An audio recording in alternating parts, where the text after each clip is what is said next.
Namaskar, good morning. Let's go to our third topic. Same dealing with ecological concepts. हम लोग आज पुनः अपने तीसरे लेक्चर्स के अंदर वही पारिस्थितिकी के कॉन्सेप्ट्स के ऊपर हम शुरुआत कर रहे हैं। आज जो नया टॉपिक रहेगा वो हमारा इकोसिस्टम रहेगा, क्योंकि ये बात आप सुनते आए हैं, फर्स्ट लेक्चर में भी आपने सुना था इकोसिस्टम के बारे में। तो आज हम बात करते हैं इकोसिस्टम के बारे में और इकोसिस्टम के जो कंपोनेंट्स हैं, उसके जो कारक हैं, उसके अवयव हैं, है ना। तो वो क्या क्या हैं, इकोसिस्टम हम किसको कह रहे हैं, जरा इस पे चर्चा करते हैं। और जैसा कि मैंने पूर्व में बता दिया था आपको कि इकोसिस्टम ही वो सबसे एक इकाई है इकोलॉजिकल स्टडीज़ की, क्योंकि बार बार टर्म इकोसिस्टम आएगा। जब हम इकोलॉजी यानी पारिस्थितिकी की बात करते हैं तो उसमें ये बेसिक टर्म है। ये कहेंगे कि एक ऐसी यूनिट है जिसमें आपको सब कुछ अध्ययन रहेगा। तो बार बार बात हमारी इकोसिस्टम को लेके होगी और इसी के जो स्ट्रक्चर्स हैं, फंक्शंस हैं, ये डिटेल्स में हम चलते चले जाएंगे, क्योंकि हर एक एस्पेक्ट में आपके वो सब टर्म्स आएंगे जो आप सुनते आए हैं। जैसे कल भी मैं आपको बता रहा था, फूड चेन, फूड वेब या न्यूट्रिएंट साइकिलिंग, बायोकेमिकल साइकिलिंग बहुत महत्वपूर्ण है। एनर्जी फ्लोज आपका इसमें आएगा, या हम अगर भोजन की प्रणाली के ऊपर चर्चा करेंगे तो कुछ टर्म्स मैं आज से शुरुआत करूँगा।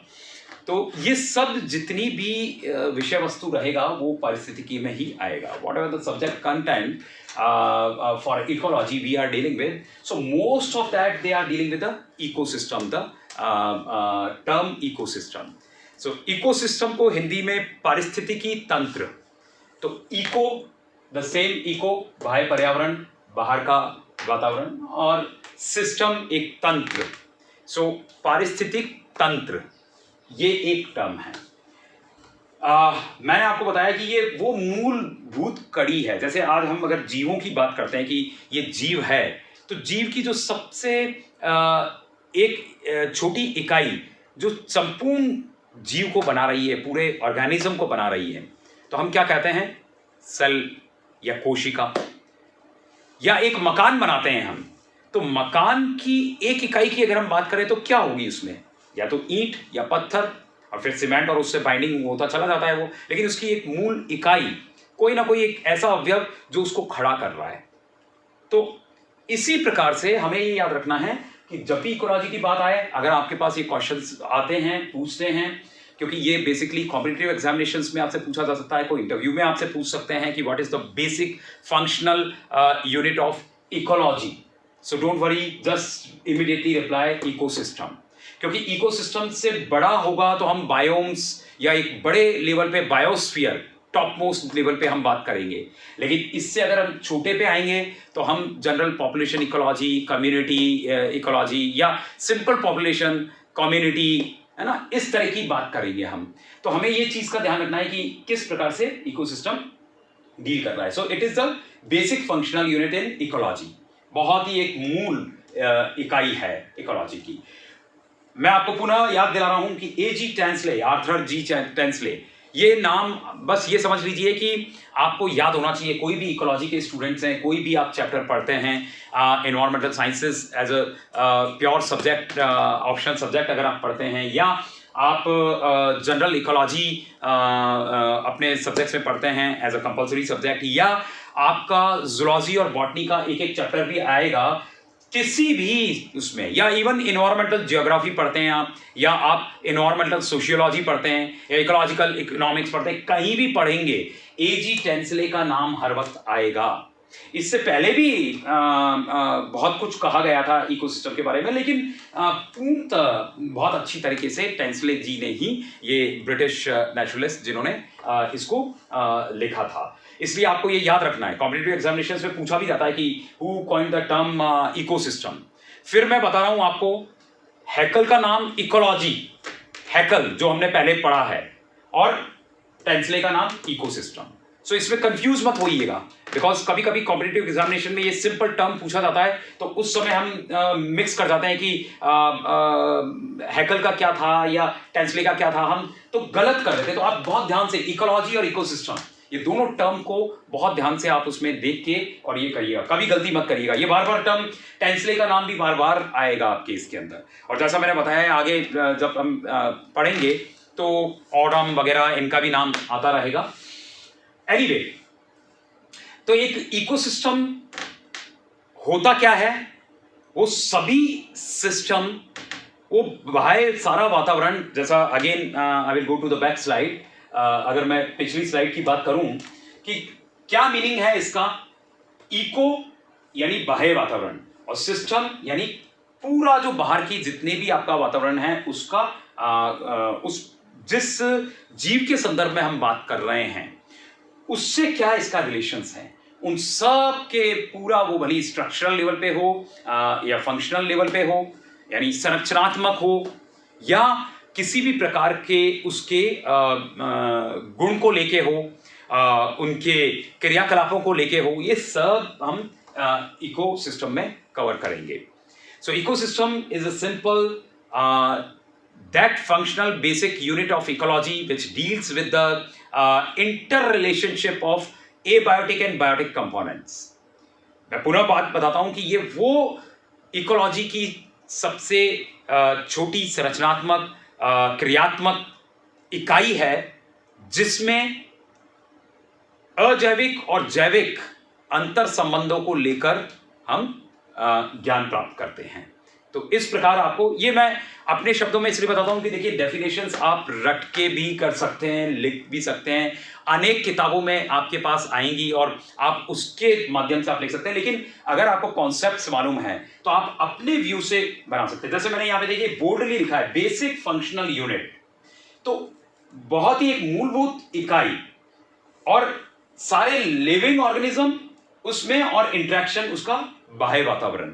अगर ये 3-4 चीजें आपको याद हो गई तो उसके बाद आप डेफिनेशंस खुद अपने शब्दों में बनाइए, स्वयं बनाइए। आप कोई भी किताब से अगर आप रटेंगे तो वो केवल नंबर पाने तक तो ठीक रहेगा, लेकिन आप इकोलॉजी का जो आत्मसात करने की बात है वो नहीं कर पाएंगे। सो बेसिक आपको ध्यान होना चाहिए।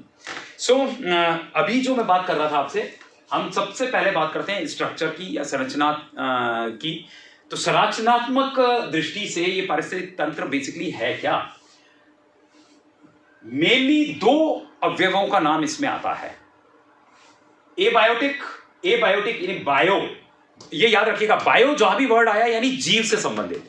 अब ए आगे जुड़ गया, इट मींस कहीं ना कहीं निष्क्रिय, निर्जीव, जिसमें जीवन ना हो। तो अब आप देखिए एबायोटिक यानी अजैविक कंपोनेंट, अवयव।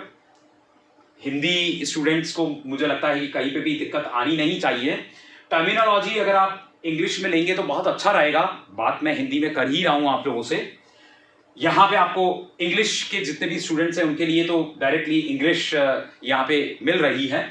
सो मेरा आपसे निवेदन यही रहेगा कि आप इंग्लिश और हिंदी में ना जाके इसके अगर पूरे ज्ञान को अगर आप आत्मसात करते हो तो आपके लिए कहीं भी दिक्कत नहीं रहेगी। तो अजैविक अवयव, और ये ऑब्वियस है कि जब ये अजैविक है तो जैविक अवयव, ये 2 चीज इसकी संरचना बनाती है।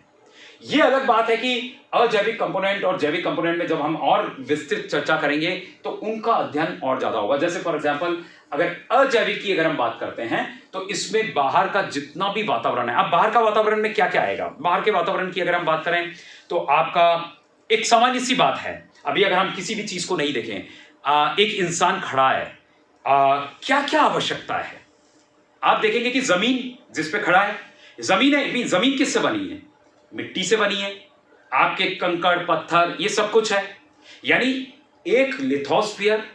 अब किस जमीन पे खड़े हैं, एक और उदाहरण के साथ मैं आपको समझाता हूं। बारिश में आप जरा बाहर जाइएगा, बारिश में आप जाएंगे तो हर कहीं खड़े होने का आप कैसे खड़े होंगे, आप कहीं ना कहीं ऐसे सोचेंगे कि कोई ऐसी जगह मिले जहां पे ज्यादा मिट्टी नहीं हो। अब मिट्टी हो, मान लीजिए नदी किनारे या तालाब किनारे भी होंगे तो आप ऐसी जगह देखेंगे जहां पे आपको आप आपके मन से निकलेगी अरे कीचड़ नहीं हो, टाइट कुछ पत्थर हो जिस पे आप बैठ सके, खड़े हो सके, स्लिपरी नहीं हो, मतलब तमाम चीजों को आप देखेंगे। सिमिलरली जब हम एबायोटिक की या अजैविक इनकी बात करते हैं तो आप जब नीचे अपनी जमीन को देखते हैं तो जमीन में अनेक प्रकार की संरचनात्मक जो वैरायटीज मिलती हैं, आपको डाइवर्सिटी मिलती है।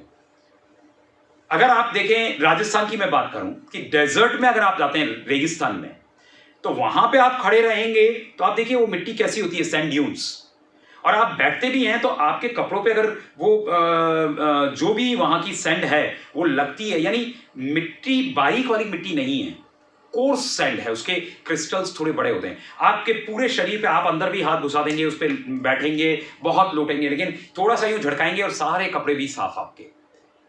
अब यही अगर आप धूल जिसको हम बोलते हैं, यानी लोम सॉइल में, या आप ये कहिए कि बहुत बारीक कणों में अगर ऐसी मिट्टी रहती है या ऐसी धूल आपके उसमें आती है, जैसे अगर आप आए उत्तर पूर्व राजस्थान की तरफ, भरतपुर के इलाके में, तो वहां पे एकदम बारीक सॉइल आपको मिलेगी।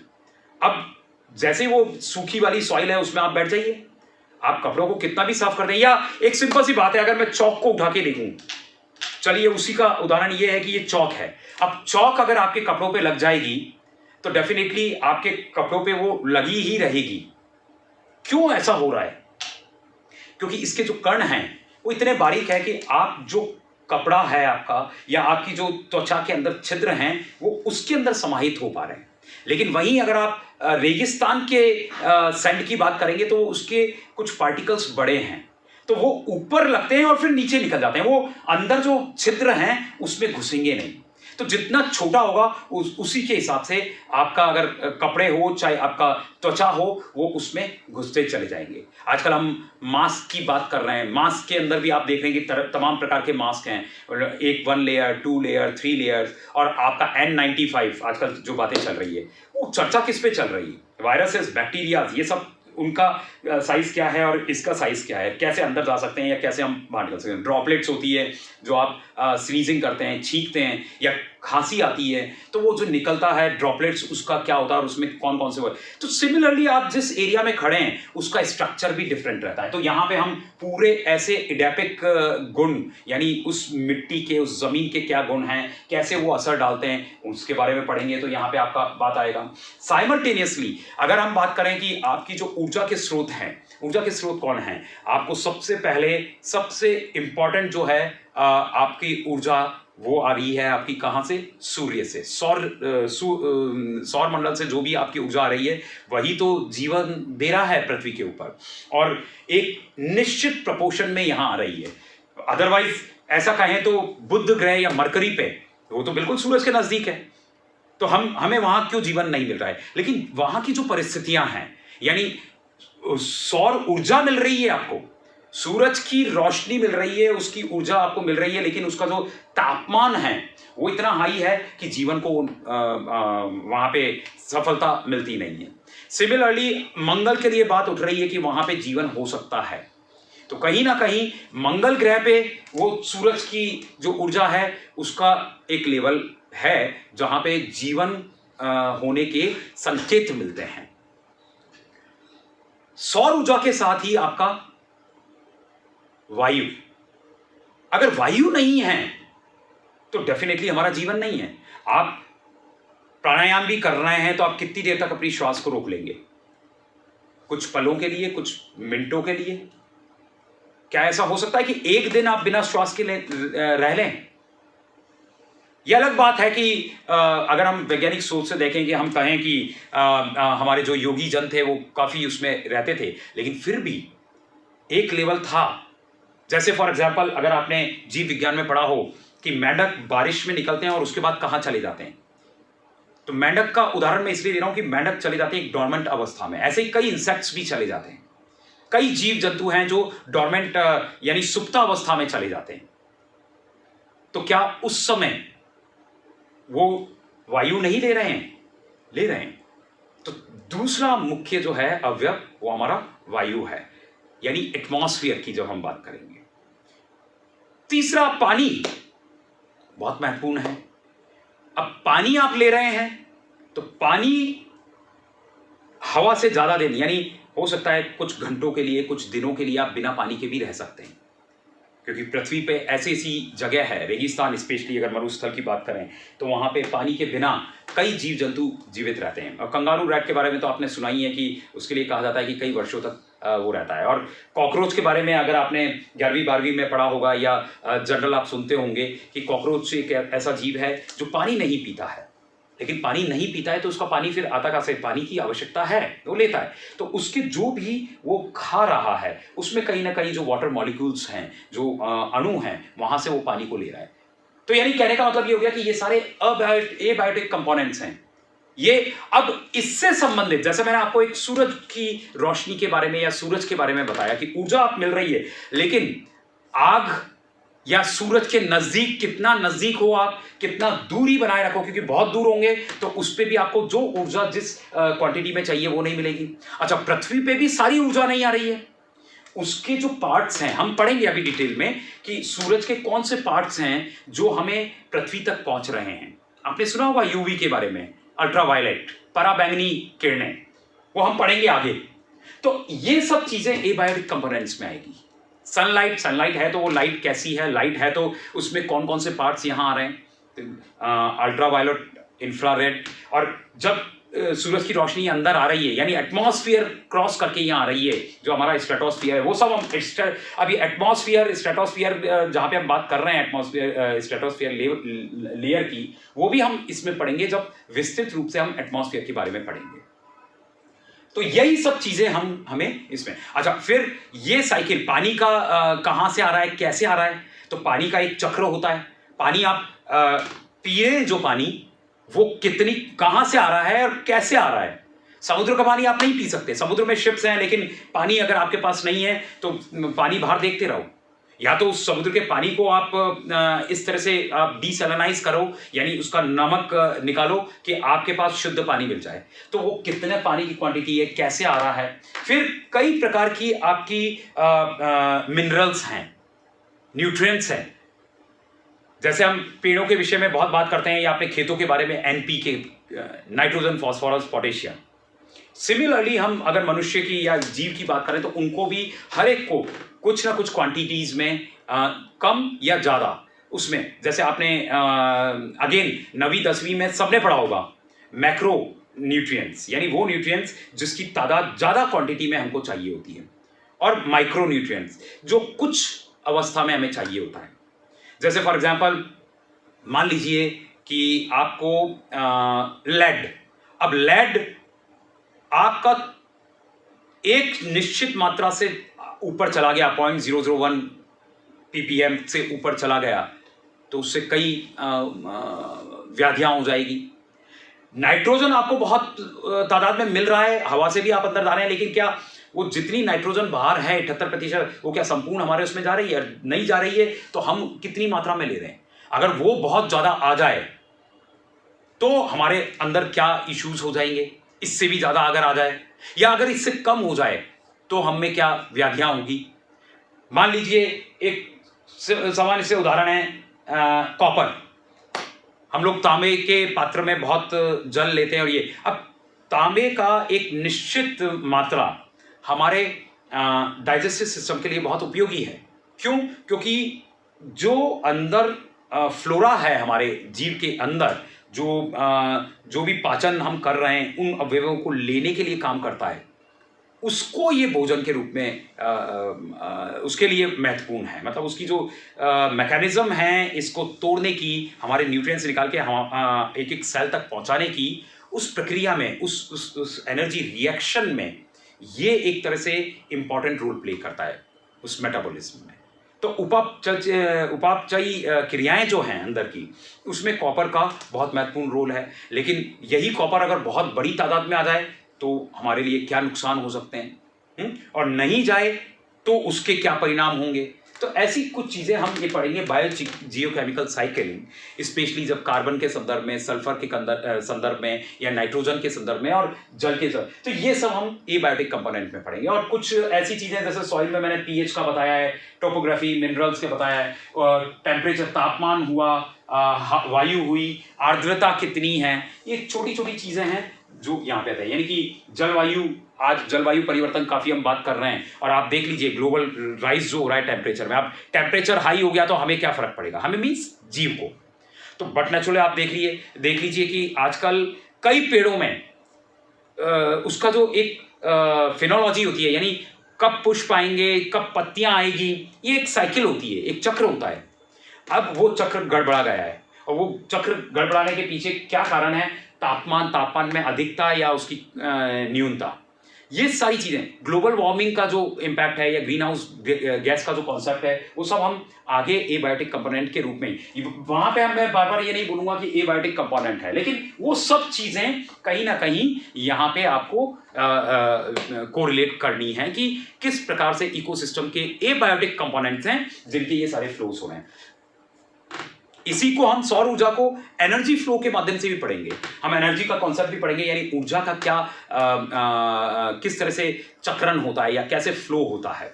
ऊर्जा, चूंकि हम एक डायरेक्ट ऊर्जा लेते हैं, यानी कि सौर ऊर्जा हमारे उसमें आ रही है, प्लांट लेते हैं, लेकिन हम सौर ऊर्जा को फूड बनाने के काम में नहीं लेते हैं। तो वो सौर ऊर्जा कहाँ से आ रही है, पेड़ों के अंदर खाना बनता है, और वो खाना, भोजन जो है वो अनेक डिफरेंट रूप में वो हम लेते हैं। तो आप भोजन भी लेते हैं, तो किस प्रकार का भोजन ले रहे हैं हम, क्या डायरेक्ट प्लांट्स को ले रहे हैं, या प्लांट्स को खाने वाले हर्बीवोर्स हैं उनको ले रहे हैं, या कौन से जीव कैसे ले रहे हैं, तो वो सारे सहसंबंध जितने भी हैं वो सब हम इसमें पढ़ेंगे। द्वितीय पार्ट आता है बायोटिक कंपोनेंट। ये बहुत अगेन सारी बात की चर्चा ही हम आज, ये जो भी बना है, प्रकृति ने तो एक बहुत बड़ा एक बैलेंस तैयार किया था, लेकिन आज हम जो भी ये चर्चा कर रहे हैं, क्यों आवश्यकता पड़ गई इसकी, क्यों ऐसा हो गया, एनवायरमेंटल साइंसेस को आज हमें महत्वपूर्ण विषय के रूप में क्यों लेना पड़ रहा है, क्यों किसी भी विषय के स्टूडेंट्स हों उनके लिए पर्यावरण एक कंपल्सरी सब्जेक्ट के रूप में ले लिया गया है, या आप चाहकर भी अपने को अलग नहीं कर सकते। यही बात है, इसीलिए सारी जो बात हो रही है वो बायोटिक कंपोनेंट्स को लेके ही हो रही है। यानी मनुष्य में भी अपने आप को सोच रहा है, वो और जीवों के लिए शायद इतना चिंतित नहीं है, क्योंकि आज इकोनॉमी की जब बात आ रही है तो इकोनॉमी का जो भी हम बात कर रहे हैं, ये सस्टेनेबल टर्म आया है, सततता, ये पहले तो नहीं था, पहले तो सततता चलती थी, लेकिन आज ये अचानक हमें मतलब इतना क्यों इसके ऊपर इतना प्यार उमड़ रहा है, घुमड़ रहा है, उसके पीछे केवल रीजन ये है कि कहीं ना कहीं ये इसमें से जो मनुष्य है उसकी आगे सर्वाइवलेंस पे, यानी उस मनुष्य के अस्तित्व पे खतरा हो रहा है, इसीलिए हमें ये महत्वपूर्ण हो गया है पढ़ने के लिए। और यही कारण है कि अगर इसका बोध हमें होता है, ज्ञान होता है, तो हम व्यक्तिगत स्तर पर कुछ ना कुछ योगदान करके जो एक क्यूमुलेटिव इफेक्ट हो रहा है, पूरे ग्लोबल इफेक्ट, एक वैश्विक जो इफेक्ट हो रहा है, और छोटे छोटे हम ये कहें कि अकेला व्यक्ति क्या कर सकता है, व्यक्तिगत क्या कर सकता है, बहुत कुछ कर सकता है। ये केवल सब्जेक्ट पढ़ने के पीछे का रीजन, या ये चैप्टर्स पढ़ने के पीछे रीजन यही है कि आप कोई भी विषय वस्तु पढ़ लें, लेकिन ये बहुत ही महत्वपूर्ण है। इसीलिए बायोटिक में हम मनुष्य एक जीव तो है ही है महत्वपूर्ण, लेकिन सारे जीव जगत के बारे में यहाँ पढ़ेंगे, भली वो प्लांट किंगडम हो चाहे एनिमल किंगडम हो, दोनों के विषय में, और उनके आपस में क्या संबंध है, प्लस किस प्रकार से वो इस पृथ्वी पे आते हैं और निकल जाते हैं। हालांकि वो डीप बायोलॉजी में हम नहीं जाएंगे, हम ज़्यादा क्लासिफिकेशन में भी नहीं जाएंगे, लेकिन एक और बात इसमें दिया है कि प्लांट्स और एनिमल्स की तो हम बात कर रहे हैं, लेकिन माइक्रो ऑर्गेनिजम्स को भी अलग लेके किया है, क्योंकि आप जब जीव विज्ञान के आप सभी छात्राएं हैं तो आप लोगों को पता है कि 5 किंगडम क्लासिफिकेशन क्या होता है विटेकर्स का उसमें। तो जब पर्यावरण विज्ञान के विषय को मैं पूर्ण कर लूँगा, उसके बाद आप लोगों को कभी वर्गीकरण की भी बात करेंगे, जब हम देखेंगे कि प्लांट्स के कितने प्रकार हैं या एनिमल्स के कितने प्रकार हैं, और साइमल्टेनियसली पहले 2 ही किंगडम को लेते थे, वही जो अरस्तु की हम बात कर रहे थे, एरिस्टोटल की, लेकिन उसके बाद कैसे ये एक अलग विंग निकल के आने लगा है। और जहाँ पे भी हम बात करेंगे कि जो स्मॉल यूनिसेलुलर ऑर्गेनिज्म हैं, प्रोटोजोआ, मीसोजोआ, ये है क्या, वो सब हम विस्तृत चर्चा बाद में करेंगे। या प्लांट्स में एल्गी है, है ना। अब बैक्टीरिया और फंजाई क्यों महत्वपूर्ण हो गई, इसको अलग क्यों कर दिया? तो पहले तो ये एक प्लांट्स का ही पार्ट हुआ करता था, तो अभी भी ये प्लांट्स है या नहीं है ये अलग बात है, लेकिन फिर भी इसको एक अलग ग्रुप में रखा गया है। क्यों रखा गया है, क्यों नहीं रखा गया है, वो अभी हम इस बायोटिक कंपोनेंट्स में अभी हम पढ़ते हैं। इन बायोटिक कंपोनेंट्स में जितने भी लिविंग ऑर्गेनिजम्स हैं उन सब का अध्ययन यहां पे हम कर रहे हैं। अब जब हम पढ़ रहे हैं तो इन्हीं को बेस्ड ऑन कितनी ऊर्जा उनको मिलती है उसके आधार पे अलग अलग इनको डिवीजन किया गया है। लेकिन दो टर्म बहुत इंपॉर्टेंट है जो आपकी आएगी, ऊर्जा लेने का प्रकार, ऑटोट्रॉफिक स्वपोषी, ऑटो यानी सेल्फ और ट्रॉफिक ऊर्जा लेना, खाना लेना, भोजन कैसे लेना है। तो ऑटोट्रॉफिक और हेट्रो किसी ऊपर स्वयं नहीं बनाते हैं, पर पोषण जो है इनका ये स्वपोषी नहीं है, परपोषी है, ये कहीं ना कहीं दूसरे के ऊपर डिपेंडेंट है। अब मेरा सवाल यही उठता है ऑटोट्रॉफिक में क्या आएगा? बट नेचुरल है, आप सभी जीव विज्ञान के विद्यार्थी भी हैं, लेकिन जो ये लेक्चर्स कंपलसरी सब्जेक्ट के रूप में भी सुन रहे हैं उनको पता रहना चाहिए कि ऑटोट्रॉफ यानी जो अपना स्वयं भोजन बनाते हैं वो केवल प्लांट्स। अब प्लांट्स में भी ग्रीन प्लांट्स, ये जो हैं ये केवल और केवल मात्र ग्रीन प्लांट्स हैं, है ना, ये याद रखिएगा, सारे प्लांट्स नहीं है। और यही कारण है कि ये जो आपका बैक्टीरिया आया है इसको एक अलग डिफरेंट ग्रुप में बांटा गया है, इसको प्लांट से अलग कर दिया, क्योंकि फंजाई जो है अपना भोजन बना तो रहे हैं लेकिन कहीं ना कहीं वो उस प्रक्रिया से नहीं बना रहे हैं जो कि ये ग्रीन प्लांट्स बना रहे हैं, इसीलिए प्लांट्स को अलग किया गया है। तो ऑटोट्रॉफ में केवल और केवल ग्रीन यानी जिसमें हरित लवक क्लोरोफिल वो हैं, वही प्लांट्स स्वपोषी होते हैं, ऑटोट्रॉफिक होते हैं। और वो जो प्रक्रिया है जिसको हम अब आगे अध्ययन करेंगे, फोटोसिंथेसिस, प्रकाश संश्लेषण, तो प्रकाश के उपस्थिति में ऊर्जा को इस तरह से संश्लेषित करना कि वो उनका भोजन के रूप में परिवर्तित हो सके, इस प्रकार से ये करते हैं। तो वो विस्तृत रूप में हम आगे पढ़ेंगे इसको। And heterotrophic other than green plants जितने भी हैं वो कहीं ना कहीं हेट्रोट्रॉफिक कंपोनेंट में आएंगे। अब यहां पे हम ये भी बात कर रहे हैं कि फिर फंजाई किस में आएगा, ऑटोट्रॉफिक में या हेट्रोट्रॉफिक में? इन दोनों दो ही बढ़ते हैं, दो में ही हैं, क्योंकि हेट्रोट्रॉफिक भी होती है फंजाई और ऑटोट्रॉफिक भी होती है। ऑटोट्रॉफिक होती है तो ग्रीन क्लोरोफिल में नहीं लेगी, वो कहीं ना कहीं यहां पे और दूसरे पदार्थों से अपना भोजन का निर्माण करेगी। तो इसलिए फंजाई को आप अलग अलग उसमें विंग्स में देखेंगे, इवन बैक्टीरियाज को भी। दूसरे शब्दों में अगर कहें कि कैसे हम ये जैविक अवयव हैं उसको डिवाइड करें, तो ये टर्म आती है। देखिए मैं अभी आपको टर्मिनोलॉजी इसलिए भी समझा रहा हूं क्योंकि ये सभी टर्मिनोलॉजी ही आपको महत्वपूर्ण रोल प्ले करेंगी आपका आगे के जितने भी चैप्टर्स हैं या जितना भी आपका वर्कआउट है उसके अंदर समझने के लिए, पर्यावरण विज्ञान को या एनवायरमेंटल स्टडीज को या इकोलॉजी को। प्रोड्यूसर्स यानी उत्पादक, जो उत्पाद करते हैं। अगेन पहला नाम किसका आएगा? पहला नाम आएगा यहां पे ग्रीन प्लांट्स, यानी जिसमें क्लोरोफिल है। ये याद रख लीजिए, प्रोड्यूसर्स केवल और केवल ग्रीन प्लांट्स रहेंगे, ये ग्रीन प्लांट्स। और ग्रीन प्लांट्स का मतलब जिसके अंदर क्लोरोफिल है, क्लोरोफिल, ये सारे प्रोड्यूसर्स हैं, ये याद रखिए। अब इससे आपको क्लियर हो जाएगा, जो पहला वाला टर्म मैंने फंजाई के लिए मैं बात कर रहा था कि ऑटोट्रॉफिक या हेट्रोट्रॉफिक। ऑटोट्रॉफिक स्वपोषी, खुद अपना जो भोजन का निर्माण करते हैं, और हेट्रोट्रॉफिक परपोषी, जो किसी के ऊपर डिपेंड रहते हैं, मनुष्य।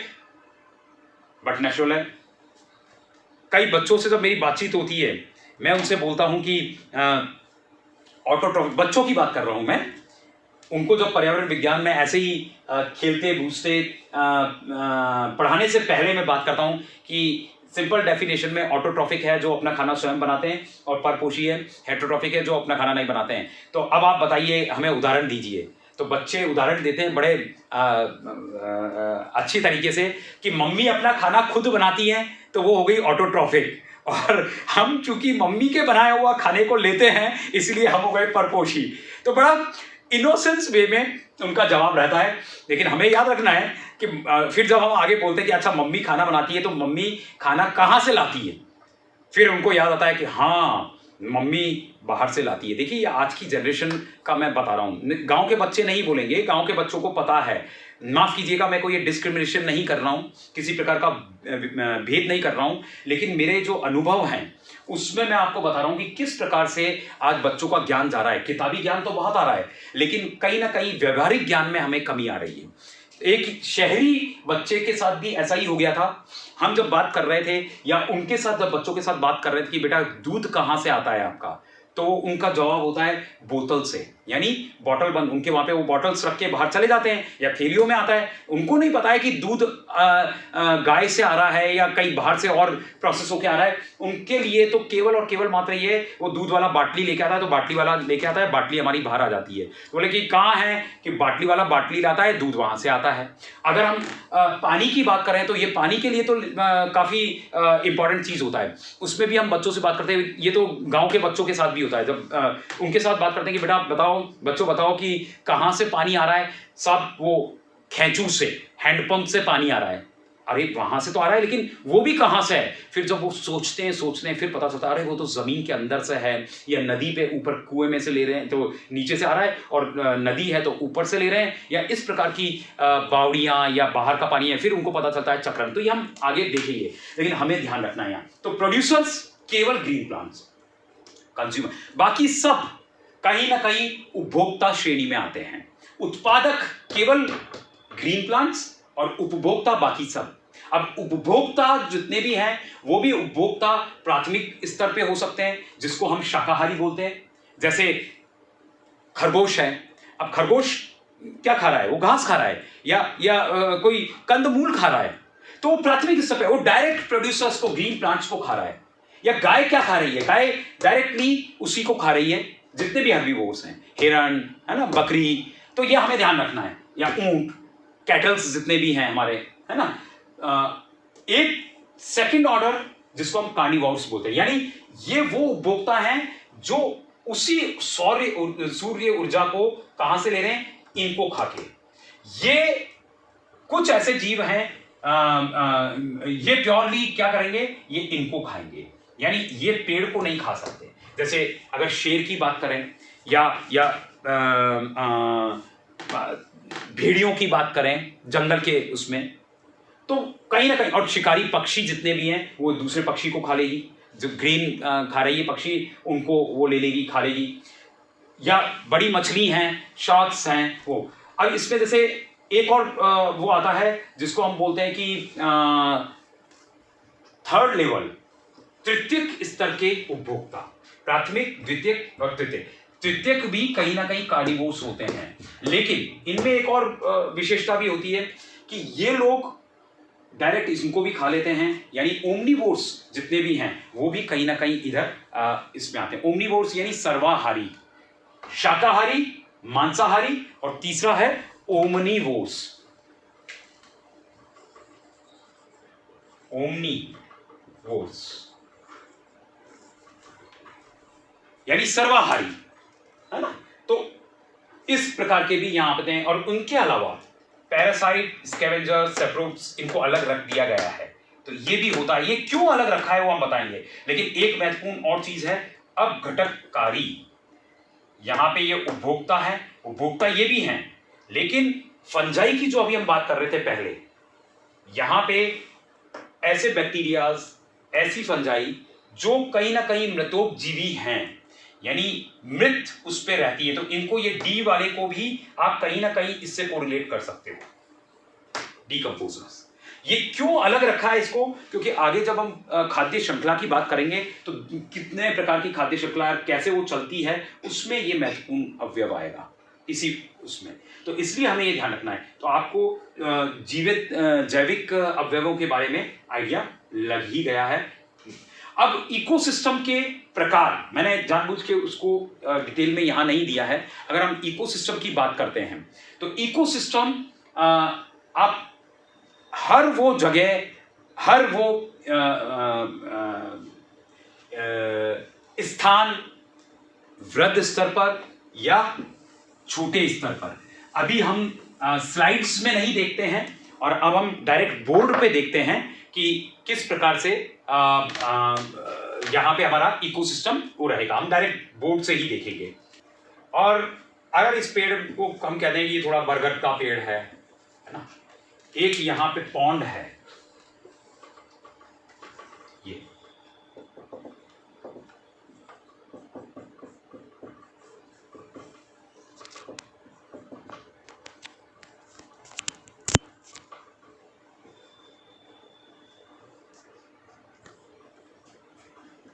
कुछ जानवर हैं, कुछ अलग अलग हैं, मनुष्य हैं जो इसके आसपास रह रहे हैं, है ना, मकान हैं। अब इन चीजों को देखें तो इकोसिस्टम एक पेड़ भी हो सकता है और एक ये विस्तृत ये भी हो सकता है। अब इसको लें तो आपका मान लीजिए एक्वेटिक, इसको जलीय, ये जलीय तंत्र है, ये जमीन पे है तो टेरेस्ट्रियल, स्थलीय।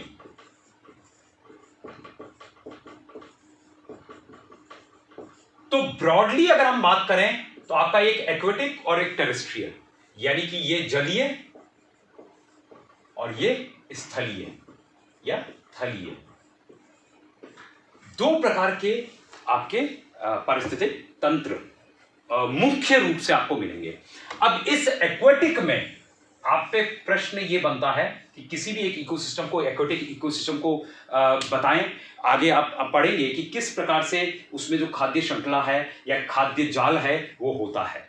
किसी में पूछ सकते हैं। अब टेरेस्ट्रियल में आपको केवल एक पेड़ को लेके भी पूछ सकते हैं कि मान लीजिए एक बरगद का पेड़ है, क्या कहेंगे उसको, क्या वो इकोसिस्टम है? क्या हो सकता है, क्योंकि इसके अंदर कई प्रकार के जीव रहते हैं, फूड मिल रहा है हमको, आश्रय मिल रहा है, इसके जमीन में भी रहते हैं, ये खुद अपने आप में एक है। तो इकोसिस्टम इतना छोटा भी हो सकता है, इकोसिस्टम एक बड़े लेवल पे भी हो सकता है। और एक्वेटिक में फिर ये जैसे सिंपल इसको ले लो, ये रिजर्वियर है तो फ्रेश वाटर, साफ स्वच्छ जलीय।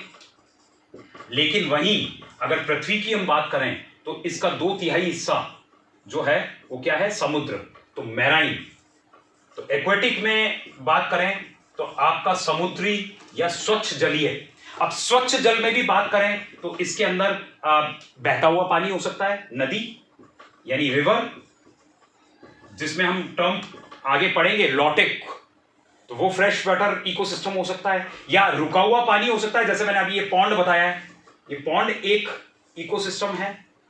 रिजर्वियर, तालाब, लेक, ये सब उसके उदाहरण हैं। और बहता हुआ पानी यानी नदी, स्ट्रीम, ये इसमें आ जाएगा। और मैराइन मैंने आपको बताया ही है कि पूरा एक समुद्र, तो समुद्र विस्तृत हो सकता है, तो वो अपने आप में हो सकता है। स्थल में भी जैसे मैंने आपको बताया कि एक तो एक पेड़ हो सकता है, लेकिन इसी को अगर हम लें दूसरे उस पे, तो पूरे अर्थ पे, पृथ्वी पे आपके 2/3 तो वो है। अगर मान लीजिए ये वर्ल्ड का मैप आ जाता है ना, ये यूरेशिया, ये Africa, Australia, Antarctica, Arctic here, है ना, और ये साउथ अमेरिका, ये नॉर्थ अमेरिका, यहाँ पे आपका समथिंग ग्रीनलैंड, लाइक दैट, है ना, जापान, और ये एक सिंपल है। तो ये तो है आपका क्या, सारा का सारा स्थलीय, ये स्थलीय, और ये भी एक प्रकार से स्थल इसको कह सकते हो। लेकिन आप देखिए अंटार्कटिका की जहां बात आई तो यहां पे आइसी आइस है, बर्फीला, तो ये एक प्रकार का यहां पे पूरा बर्फ से भरा हुआ आपका एक प्रकार का इकोसिस्टम है। हम बाद में बात करेंगे कि किस प्रकार का इकोसिस्टम है, कि आइस के अंदर कौन सा बायोम आता है, या टुंड्रा हम किसको कहते हैं। लेकिन अगर हम ये केंद्र के अंदर बात करें, यहाँ पे एक ट्रॉपिकल लेवल पे, जिसमें इंडिया भी आता है, इस बेल्ट की या कुछ इस बेल्ट की, तो हमें पता चलेगा कि यहाँ भी एक विशेष प्रकार का वो है जिसको हम डेजर्ट बोलते हैं। ये जितना भी है सेंट्रल ट्रॉपिक्स के उसमें, तो कहीं ना कहीं डेजर्ट यानी मरुस्थल है ना, रेगिस्तान। तो स्थल में मरुस्थलीय आपका पारिस्थितिक तंत्र। फिर इधर ही अगर सेंट्रल इसको हम कट कर रहे हैं तो ये लाइन आ रही है इक्वेटर। अब इक्वेटर यानी मध्य रेखा, भूमध्य रेखा, यहां पे कई प्रकार के फॉरेस्ट हैं, इस पूरे बेल्ट में कई प्रकार के फॉरेस्ट हैं। ये सेंट्रल इक्वेटोरियल फॉरेस्ट, तो ये एक तरह से स्थल के अंदर इक्वेटोरियल फॉरेस्ट, जितना भी रिच बेल्ट है हमारा जंगल का, वो आपको इसमें मिलेगा। तो ये एक तरह से आपका वन का फॉरेस्ट इकोसिस्टम आपका यहां आ गया है। फिर आप हिमालय की अगर बात करें या पर्वतों की बात करें, या यहाँ पे या आइस कैप की बात करें, पर्वत यहाँ पे हैं, यहाँ पे आपको मिल जाएंगे, तो वो एक अलग इकोसिस्टम हो गया। ऐसे स्थलीय भी कई प्रकार के इकोसिस्टम्स आएंगे। तो इन सब को हम आगे चर्चा हम जारी रखेंगे। आज के लिए बेसिक कॉन्सेप्ट्स का आज मैं यही विराम देता हूं, और आशा करता हूं कि आपको लगभग समझ आ रहा होगा। नहीं आता है आप प्लीज आप पुनः मुझे स्लाइड के आरंभ में जो फर्स्ट स्लाइड थी उसमें मेरे नंबर भी लिखे हैं, ईमेल लिखे हैं। आप अपने कॉलेजेस में किसी भी जो टीचर्स हैं उनसे या यूनिवर्सिटीज़ में उनसे भी संपर्क कर सकते हैं और विस्तृत रूप से इसमें जान सकते हैं। और अन्यथा आप कॉलेज के माध्यम से मुझे भी संपर्क करके डायरेक्टली और इस विषय में और अधिक समझ सकते हैं। धन्यवाद। Thank you very much.